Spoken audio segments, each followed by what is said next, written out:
Hello, everyone, and welcome to Lunch Break Science. I'm Ariel Johnson from the Leakey Foundation, a nonprofit dedicated to supporting human evolution research and sharing discoveries in programs like this.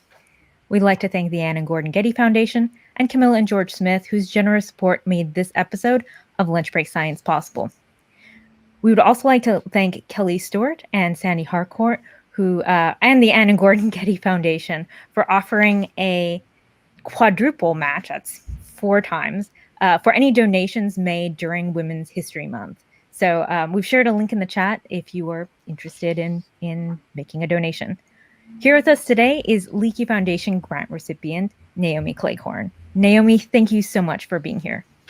Hi, Ariel. I'm excited to be here.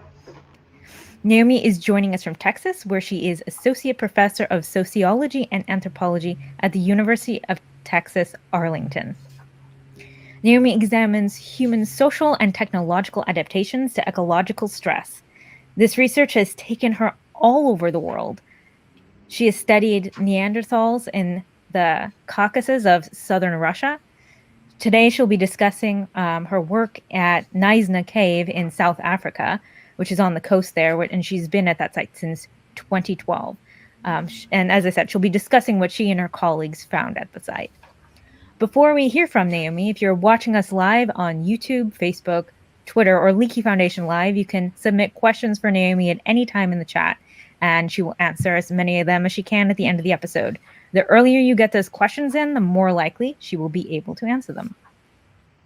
So Naomi, your work looks at a critical time in human evolution, this transitional period from the middle to the later Stone Age.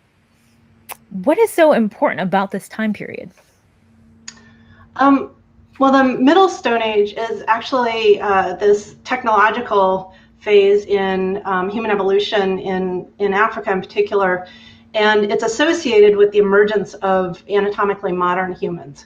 And it's this time period when there's all this great evidence appearing of new technologies, innovative ways of doing things, innovative ways of making a living, and kind of building these large-scale social networks that lead us to what we recognize as being human today.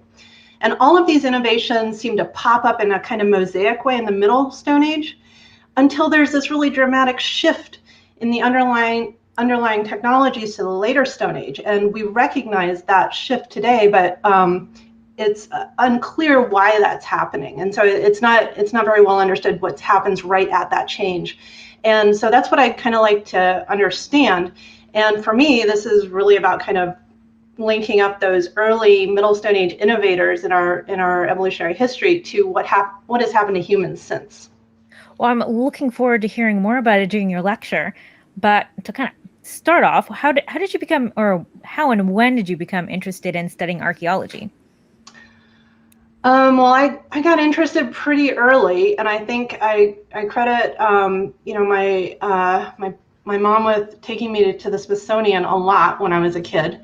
I grew up outside DC, and but then in high school, I actually had an anthropology class, that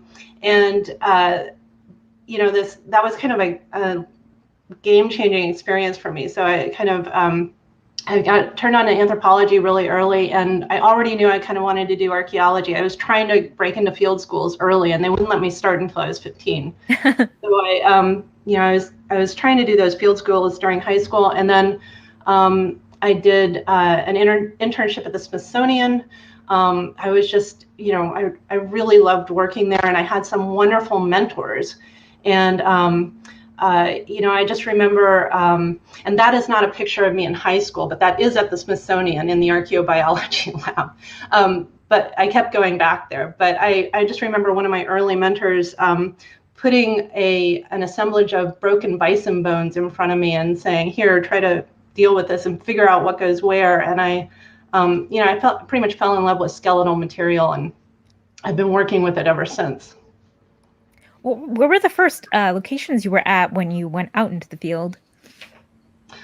Well, I've been lucky in that I've had really kind of a broad range of experiences in archaeology. So, before college, I did work in Clovis site in Virginia, and I went out and did Puebloan Southwest archaeology and did a little historic archaeology. And then in college, in undergraduate, I got to do a field school in Belize, which was it was a Mayan site, and this was it was exciting because that's actually a picture of a burial that we found. And so that was kind of a really impactful thing to happen to an undergraduate. And then I went and volunteered at in the plains in Montana at a Native American site there. And then I went and volunteered in a classical archaeology site in Italy, and actually ended up writing my undergraduate thesis on that site there at Metaponto. And you can see the human remains I was working with there as well. And so I really got into the skeletal remains from humans. And so when I went to graduate school, I did my MA at UT also, and I wanted to study human evolution and biological anthropology. So I transitioned from archaeology to that, and in the course of that, I got to go out and do some Miocene hominoid field work with John Kappelman in Turkey, in central Turkey, and so that was quite different from archaeology. That was a locality where the Anthropithecus came up, and then after my MA program, I went back to my first love. I went back to zooarchaeology and archaeology of early humans, and started doing field work in Russia. And so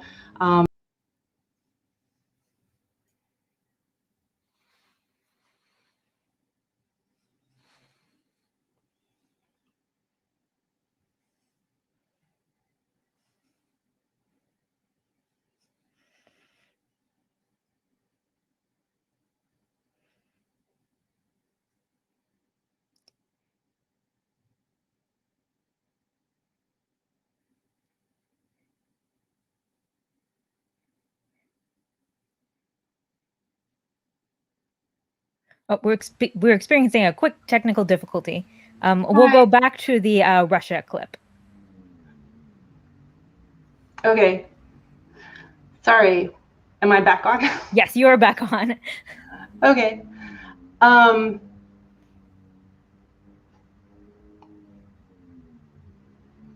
Is it still playing the video clip? Yes. Okay. I think there might be something on my browser that's interfering.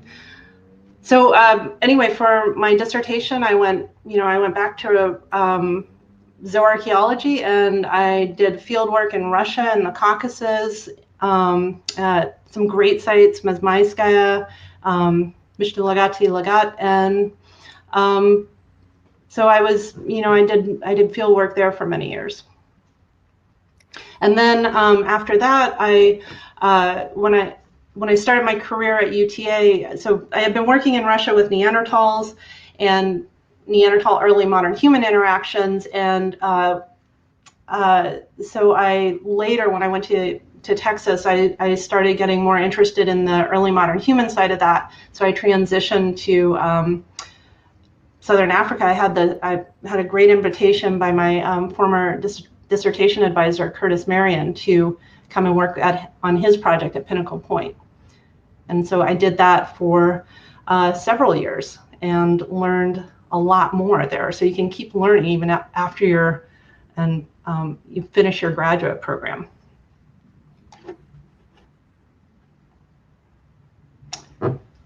Your current site of Nysna Cave in South Africa is located on these dramatic cliffs overlooking spectacular ocean view, and as you can see in this beautiful photo, there's a gorgeous lagoon nearby. This is a site where you found on your 2012 coastal survey. When you were surveying, how did you know where to look? Well, the most helpful thing is to talk to locals. So we talked to a lot of people in the area, and they actually gave us great pointers on where things were. Then we also had help from the National Park Service of South Africa, and we just walked for kilometers and kilometers along this coast. We had, as we were walking along that coast, we had some pretty specific criteria for what we were looking for in sites, and so we needed a site that was going to be high enough in elevation, and the coast has some quite high areas, so that's me going down a cliff that I later wish I hadn't gone down. So we were looking for high elevation sites with an apparently deep stratigraphic sediment stack in them. So we'd find a lot of time period or a lot of time represented. And then also we needed some evidence that there was some Middle Stone Age technology at the site. So we were looking for things downslope washing out to see if there was evidence of that.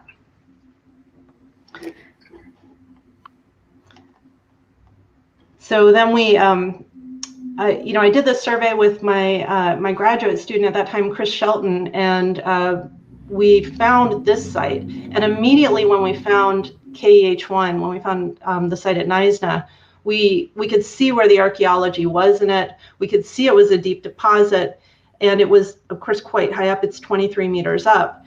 And there was clear evidence of Middle Stone Age technology coming out of it. So it was just perfect. And well, we thought it hit all the markers for us, but what we didn't realize when we found it was how significant it would actually be for those questions of bridging the Middle Stone Age to the later Stone Age. So it turned out to be even cooler than we thought. Yeah, because the other sites along did not have the same. Oh, hold on a sec. Let me use. Yep. Had the same time period that was like kind of missing. Yeah. So how did you go about excavating the site? Well, this was a challenging site to excavate. As I said, the cave's entrance, the surface is 23 meters in elevation, and you pretty much go straight up towards it.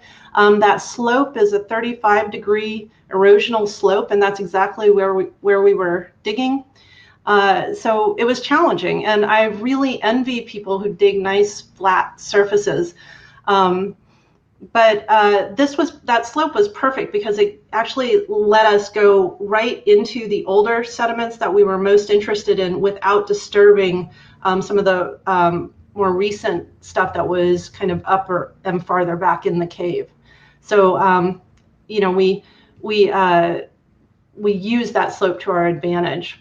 But every day when we went up that hill, we had to get people and equipment and all of our stuff safely up that hill. And that was, that was one of our big concerns with this project. It's not at all difficult to get up that hill one person at a time, but when you have a full team and you're worried about eroding the slope, you have to kind of really plan how you're going to do that. So we had safety lines. This is kind of one of the tricky areas where you go around that ridge, and we had really strict protocols for how we went up and down that hill. And that's some of my team there. They're great. And then when we started excavating in 2014, we actually started, our first test season. We had 2 little test seasons. We had a really small team. And at that point, we were just trying to get an idea of what the basic stratigraphy was. So we were trying to just cut into that slope a bit very carefully and dig stratigraphically and understand what we were looking at in terms of the deposit and the timing. And then we expanded to this full team, half students from all over the world and South Africa, and half professional excavators, and then plus specialists coming in. And sometimes we had 21 people on the project at a time. So, sometimes the digging at a site like this where we're very, very careful and slow about it is tedious, but look at the view from my office in summer. I mean, it's beautiful. Yeah. And we got used to sitting on sandbags all the time. So there are a lot of sandbags on this site, you can see. And then yeah, it's gorgeous. It really was. Oh, and check out that hearth there before it goes by. That is sitting right there in the sediment. I'll come back to those. So we, you can see some of the most prominent features in these photos. What we found, these amazingly well-preserved stratified hearths. They were kind of stunning. You can see orange tags in the wall. Those mark the stratigraphic units that excavators identified. And every time we go through one of those units, the excavator has to stop, and there's lots of paperwork. So the hearths are particularly slow going. And we record everything we find, strata, features, individual finds by total station. So that's what these guys here, James, John, and Gabe are using there. And so they're using those total stations to shoot every point in 3D. And that's my daughter learning how to use the total station. She came out and worked there too. And all of those dots go into what's called a geographic information system, or a kind of a three-dimensional database of everything we find. And we do keep paper notes and journals as well as we go, but everything gets kind of entered into computer format on a daily basis. And then, of course, photography is a big part of every archaeological project, and it's always uncomfortable. Especially on a slope, but photography and archaeology is always tricky. And then we do the way we do our project, we have people doing analysis and checking our data on site all the time. So that's Hannah and Gabe looking. They're up in cave reception up there, checking on the previous day's data. Cave reception. We have tables. Yeah. And then, so oh, that's me using the drone, and I'm scowling because I'm about to fly it out over the ocean, and I was just desperately afraid I was going to ditch it in the Indian Ocean there. So, and this is a world premiere video, right? Yeah, this is a world premiere. No one's seen this video outside of our team. You can see how high our site is there. The drone was actually, it gave us this external perspective, but it was actually much more useful on survey. There are sites that are very high, and you can't get to them without climbing equipment. So it's really nice to be able to check them out with a drone before you start trying to climb up cliffs. And you can see as we go in here, this is the team, and everybody on site has different jobs. So there are the people running the total stations. They're the gunners. They do that all day. There are the excavators, and then there are other people who are interviewing the excavators and just making sure the data gets processed correctly. So it's great having a big team on this site, even though it gets kind of crowded sometimes. Oh, I bet. And then this, because of this complex geography outside the cave, this was kind of an early video we have of that cave structure. We shoot all that in 3D as well because we want to understand the landscape and then be able to model how it's changed over time. Because it really doesn't, I don't think it looked like that in the past. The slopes were a little bit different. There were probably times when there was easier access to the site. And then we do some of our work at night on the site. So, we do high resolution photography of all of our section at night so we can control the lighting. And then we do some special date sampling, like OSL dating at night. And it is super special to be able to go out and do this. We only do it a couple times a season, but the sunsets from the cave are amazing. Oh, that's just gorgeous. And then at the end of the season, we return all of these materials to our lab in Mossel Bay. And so this is Curtis Marion's lab here. Pinnacle Point stuff and Fleersby stuff is analyzed there as well. And then we've got a year-round team who kind of works on materials when we're not there digging. So, which is really helpful because, we've got tens of thousands of finds on these projects. Well, I'm really excited to, jump into your lecture. So we'll turn the virtual floor over to you, Naomi, and hear about the significance of Nysna Cave and what you found there. Okay, I think I'm sharing. Yes. All right. So I just wanted to start with this region where I work and give you a map overview. And so my site is on the southern coast of South Africa, and it faces out onto this large continental shelf here. And this was a huge plain the size of Ohio when it was fully exposed. And it makes up a whole ecosystem that's now gone. And sorry, the continental shelf right now is called the Agulhas Bank. So our name for that ecosystem is the Paleo-Agulhas Plain. And the Knysna work that I'm doing is actually also involved with this larger project of modeling that ancient ecosystem on the Paleo-Agulhas Plain. So I just wanted to point out this special issue we had come out last year on that ecosystem, and this great map by Haley Cothra here.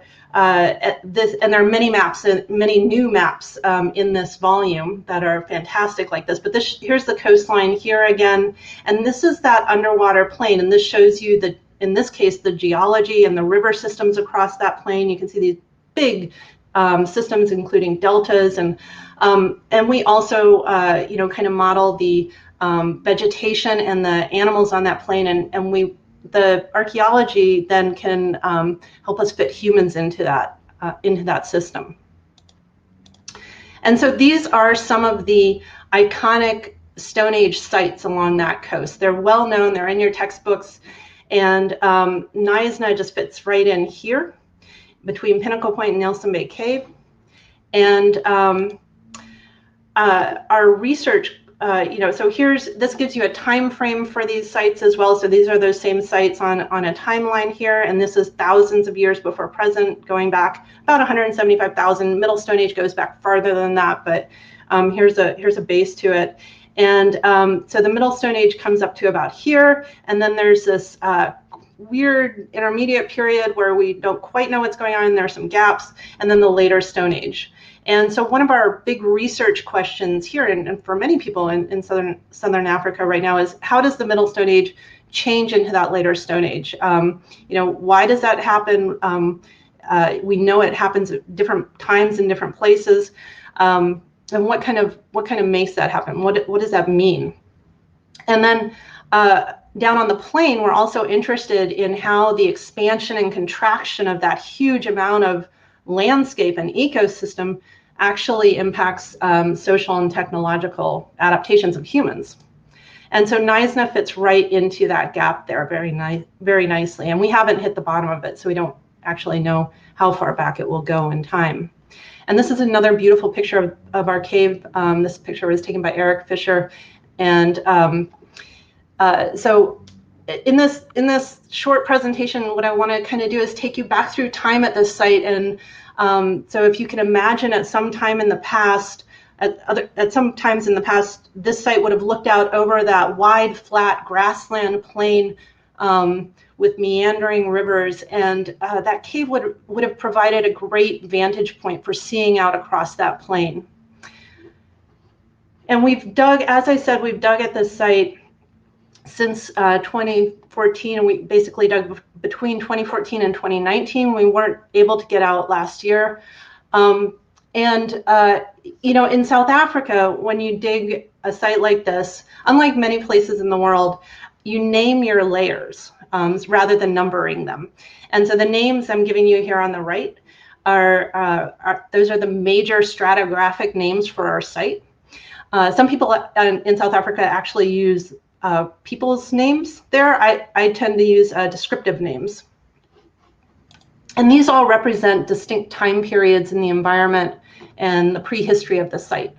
And you'll notice all these white chits kind of stuck into the wall there. John Murray, a graduate student on the project, is going through and putting those in very carefully.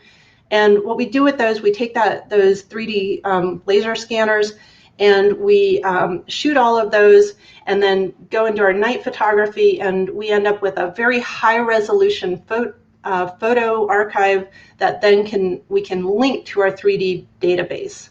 And so if I zoomed in on this photo, you would see little tiny particles of dirt. It's very high resolution. And as I said, we collect all of our find data by total station, and this creates this point cloud that in this case is color coded by those different stratigraphic layers.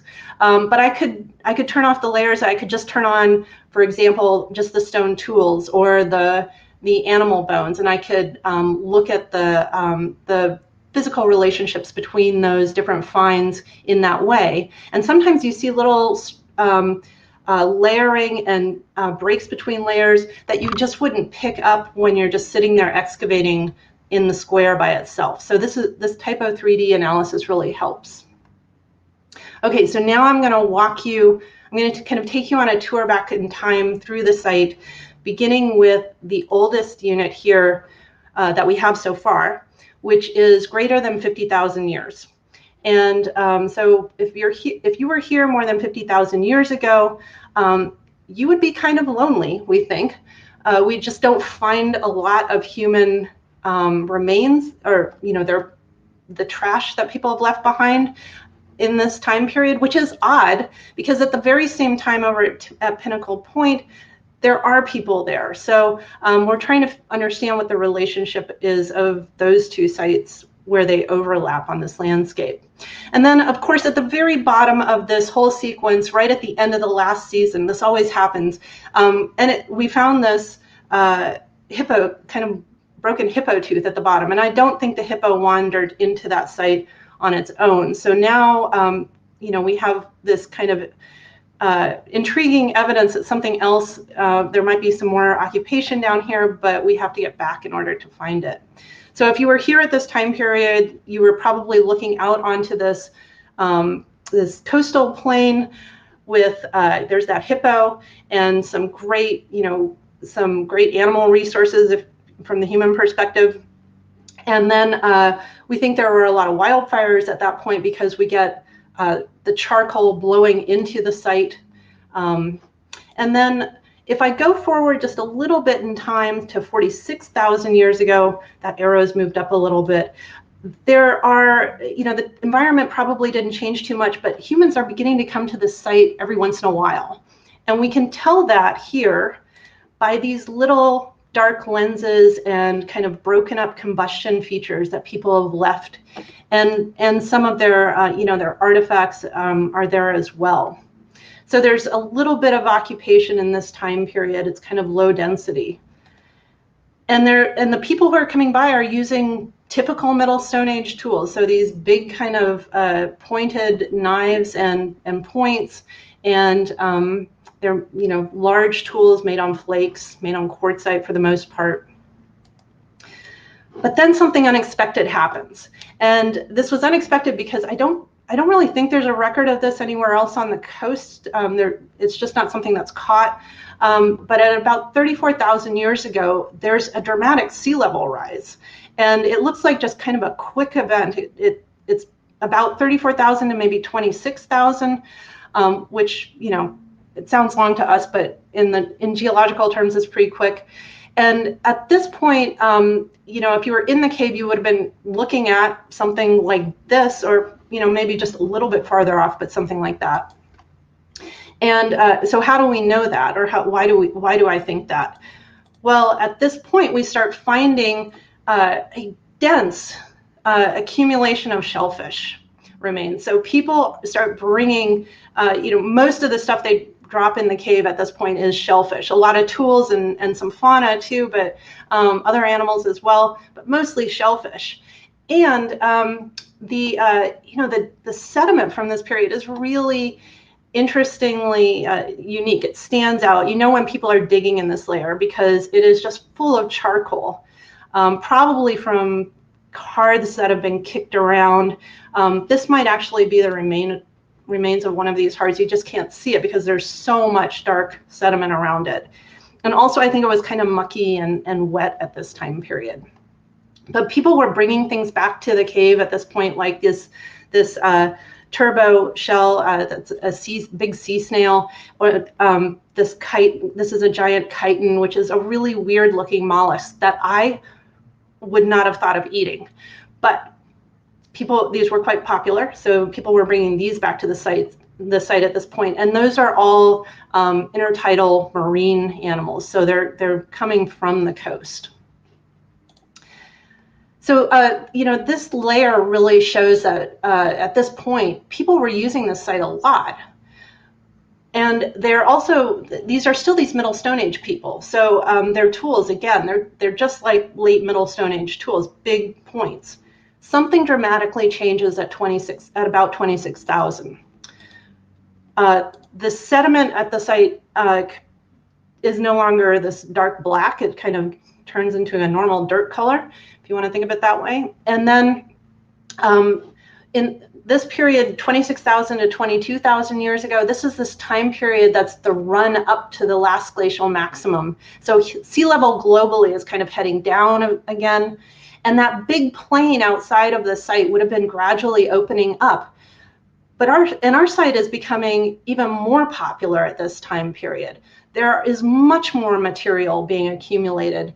And we think it's actually one of the best periods for people who were living at the site. So the coast was kind of a little far out, but not totally, at its maximum distance from the cave.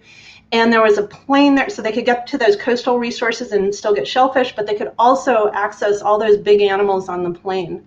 And so there's this kind of Goldilocks moment for the cave right then.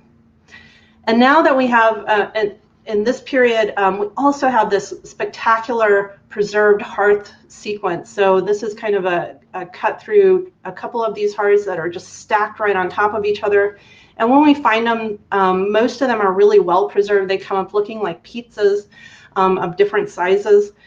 And the technology suddenly changes. And this is really fascinating as well, because this is a kind of, there's a dramatic shift in size of the technology. Things get really tiny.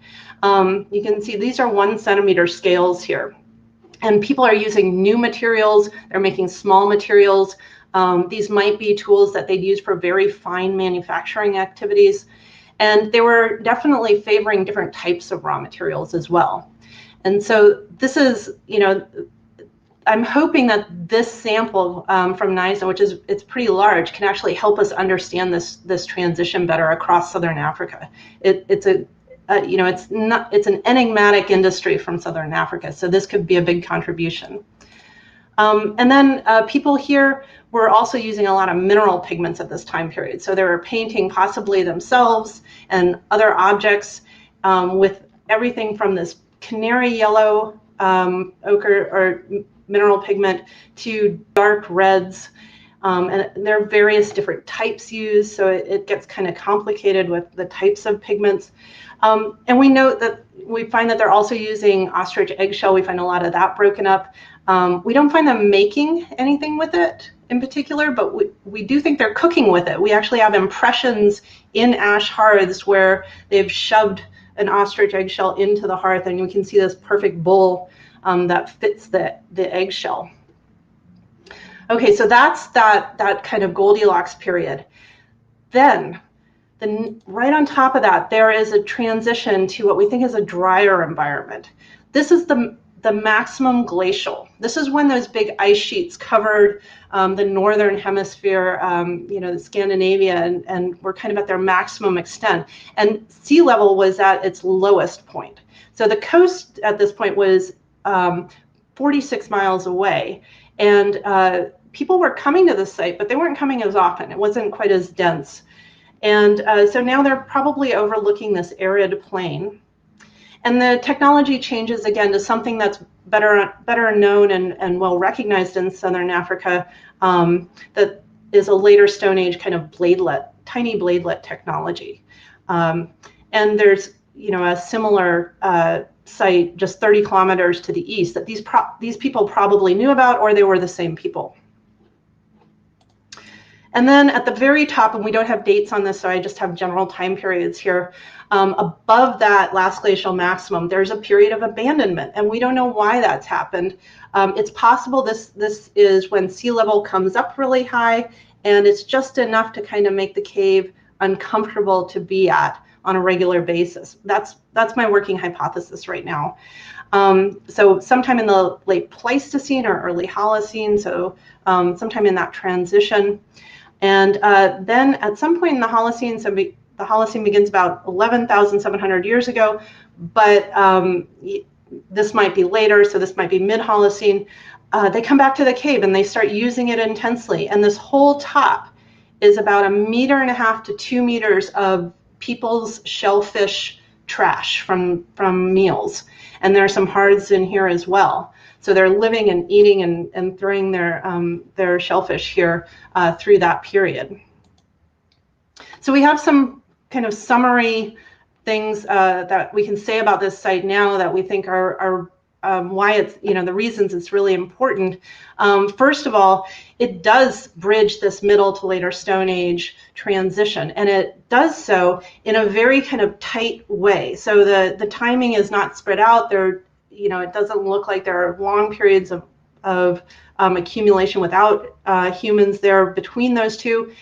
It's a relatively quick transition.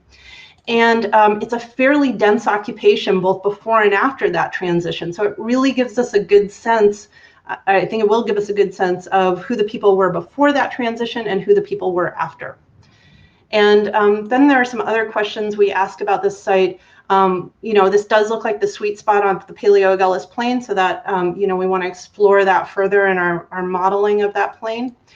And then this is the latest Middle Stone Age coastal foraging site that I know of, and that so that's a very long tradition in the Middle Stone Age, and so we could compare this to those earlier innovations in that strategy. And then we need to explain these long periods of abandonment. I don't know why. There are some periods when the site isn't used, and we think about all of this in terms of that nice river and estuary that's very close to the site. It's only a 15-minute walk from where the site is, and so we want to know how that kind of may have attracted people to the site, because we think it's an important part of their resource scape. Okay, so thank you for listening to that. That's kind of our preliminary ideas about the site.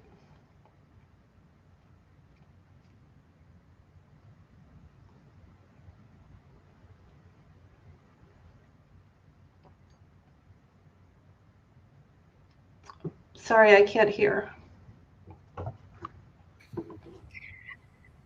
Now is our time for questions. So if you haven't gotten your questions in, please be sure to get those in now. And Naomi, I have an initial question for you. How do you decide what to excavate and what not to excavate when you're working at a site like this? Well, we have some pretty specific criteria for what we choose. We're trying to excavate the minimum that we need to, and just answer the research questions that we have. And so we have those every season. Initially it may be what is the chronology of this site, and more recently we've been focused on trying to understand how those big stratigraphic units form, because if you don't know that, you won't understand the materials in them. So we're trying to just open up enough so that we can see a decent preservation of each of those units and get a decent sample out of each of them, and then have them all linked up in the ground. So I don't know if you kind of noticed, it looks like a box going into the cave the way we're digging. We need those hard connections between layers so that we can actually demonstrate those relationships between different layers in the site. Well, let's take our first question from the audience. Jennifer asks, wondering if you've had ancient sea level data for your coastal survey. Could have been higher or lower in prehistory due to climate, glacial rebound, etc. Okay, that's a great question. So there is actually, that sea level coastal modeling on the southern coast has been studied by other people. So Eric Fisher in particular has done a lot of research on that and has publications out on it. And so, his model, it really uses kind of global sea level in addition to the topography of the coast there.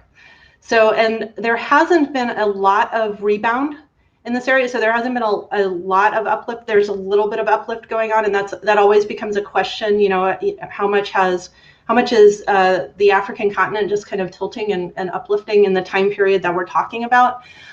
We think that's pretty minimal. So, but it's a really good question, and it is a very difficult thing to model too. So when we're talking about where we think sea level was at different points in time, it's easier to model that at extremes. So when sea level is really high, it comes up really close to that escarpment, and then when it's really low, there's a place where the continental shelf drops off. So those highs and lows are easier to model than the middle part. Really, really fascinating to kind of think about climate and whatnot. We have another question from the we have quite a few questions, so let's see what our next question is. Nico asks, is it possible to extract DNA from the MSA soil layers? Well, that's an excellent question, and I was just discussing that with a friend of mine a couple of days ago. We haven't tested that yet, and it kind of depends on the local preservation, but we have really great preservation at our site in general for many things. So we've got, excellent plant preservation and phytolith preservation, and so it's possible. And we're also, I just want to point out where we are in Southern Africa is temperate zone. It is not tropical. It is, when we dig there, we dig in winter and it's very cold. And in summer, in the cave, it doesn't get that hot. So the kind of those the temperature differentials that degrade DNA are not so much a problem. The moisture might be, so it is very, very humid. I don't know yet, but it's definitely something that I'm interested in exploring. Sounds like a future Leakey Foundation grant. Let's take our next question from the audience. Alice Corning asks, at what period does art, as in human adornment, enter culture? So if you look at that literature and those sites I was talking about at the beginning of the talk, so particularly Blombos Cave down on the South African coast, there are some very early, about 80,000 year old evidence of pendants and things like that, and the use of ochre. Ochre actually may come into the record a lot earlier in the Middle Pleistocene. So, but we're not sure what people are doing with it early on. But the first evidence of any kind of symbols or decoration on stuff is about in that 80,000 time range. And in North Africa too, on the very northern Mediterranean coast, there are some pendants that are about in that time range as well. Very interesting. Let's take another question from the audience. Could you share with us how the COVID-19 pandemic has affected your research and the research of your colleagues from H. Gregory? Yeah, so it's had a huge impact. Well, for researchers and research projects, last year was canceled. This year also, for some of us, is canceled. It just doesn't look like I'll be able to get back into South Africa, I think, soon. I keep holding out these hopes that something will happen to change that. But so there's that lost time in our research, and that's quite impactful for us. It is worse, though, I think, from the student perspective, because we have graduate students and undergraduates coming through these programs who we're trying to train, we're trying to get them started on their careers. And in that early career period, they are, they have small windows of time when they have to get their data analyzed and collected and done. And for our projects in particular, all of our materials are in South Africa, so they would have to go there to do the analyses, and that is really that worries me a bit more. I mean, I can hold my breath until I get back into the field. It's hard, but I would like it. There were something else I could do to support the students going through our projects. Oh, absolutely. Let's take another question from the audience. We have quite a few So Ben asks, when these fossils come out of the ground, where do they ultimately end up? Who decides who owns them? South Africa does. So with South Africa, all of this, everything we dig up is, the property of the state of South Africa, and so we have it on a permit for our analytical period and publication period, and but when we're done with it, it all gets moved to a museum repository. So museums have these huge, warehouses of stuff, and it gets formally kind of turned over to that museum at that point. Okay. Well, we're going to try to get through all of our questions, so let's take another question. Jeannie Newman asks, can your research enable you to estimate the highest population densities in this time period? I'm sorry to say no. I think, it's really, really tricky to estimate population density. I think to get a population density, I really feel like you have to take a genetic route to reconstruct that. Archaeologically, it's very difficult to do that. The archaeological record is not a complete record of the past, and we recognize that when we dig it up. We're not seeing everywhere that people are, and so there are periods of use of our site in which we can see it's really intensely used, and then there are periods when it's less intensely used. And I wouldn't try to make a direct link between actual population on the landscape and that, because that could just be about mobility and site use and how often people are coming to that particular part of the landscape. So it's an excellent question, and unfortunately it is probably one of the most difficult to answer. Yeah, maybe in another future Leakey Foundation grant. Okay, let's get on to our next question. Victor asks, what are some future directions in terms of continuing this area of research? Do you foresee any genomics? I hope so. So as I said, I am very interested in seeing what we can get from the sediment in terms of genomic or genetic analysis and proteomics as well, so protein analyses.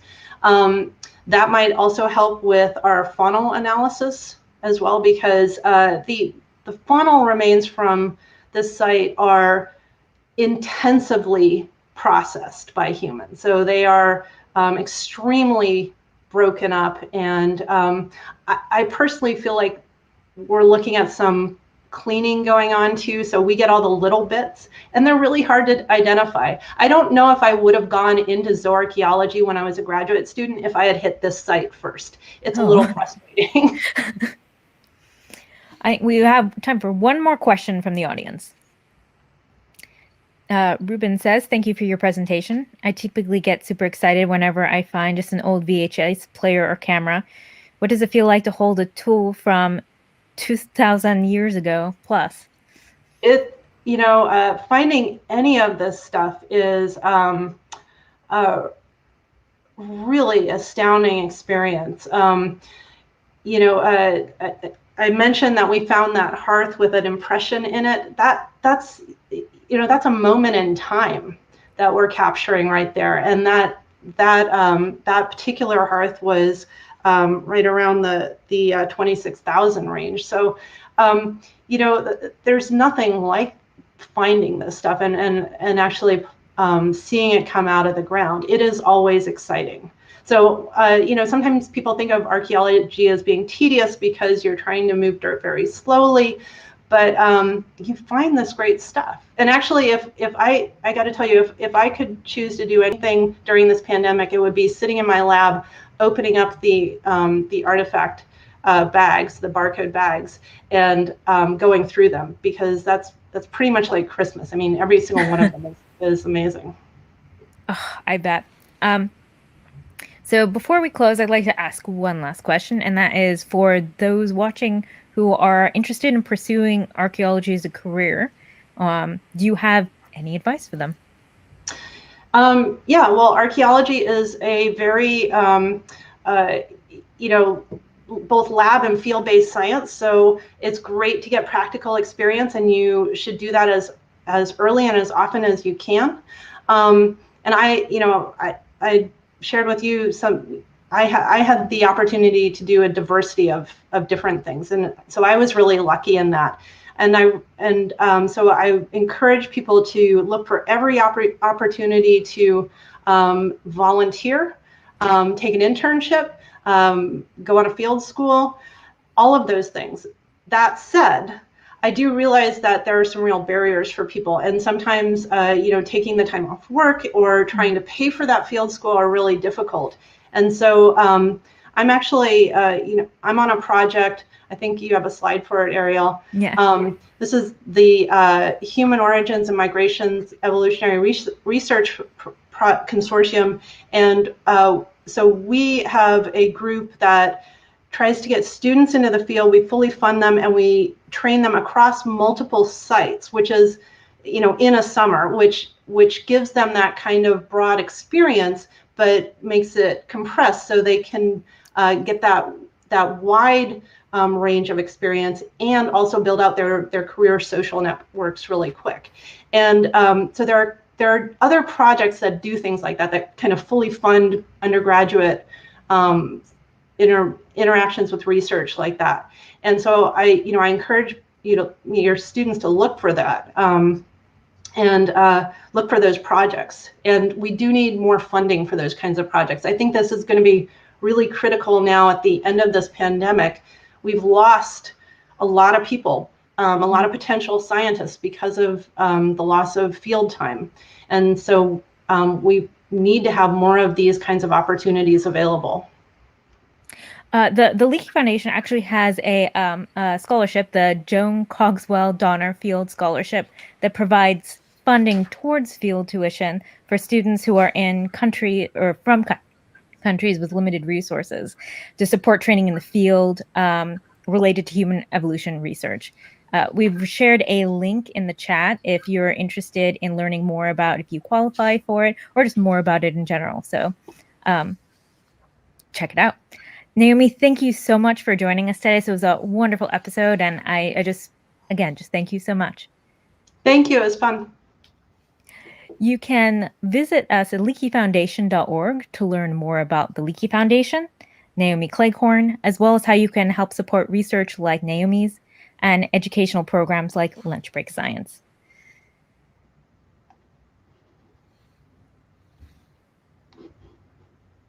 It has all the information about our grants, our educational programs, and how you can help support us. In honor of Women's History Month, all donations made will be quadrupled thanks to the generosity of Kelly Stewart and Sandy Harcourt, which means your donations will be quadrupled. On March 18th, in just 2 weeks, we meet Leakey Foundation scientist Ashley Hammond and learn how fossils, especially the pelvis, are an indicator for locomotion through time. Be sure to subscribe to Leakey Foundation's YouTube channel, follow us on Facebook and Twitter, or sign up for our newsletter to be the first to hear about upcoming episodes, as well as groundbreaking discoveries in human evolution research. Still hungry for science and can't wait till March 18th? Check out the Leakey Foundation's award-winning podcast, Origin Stories.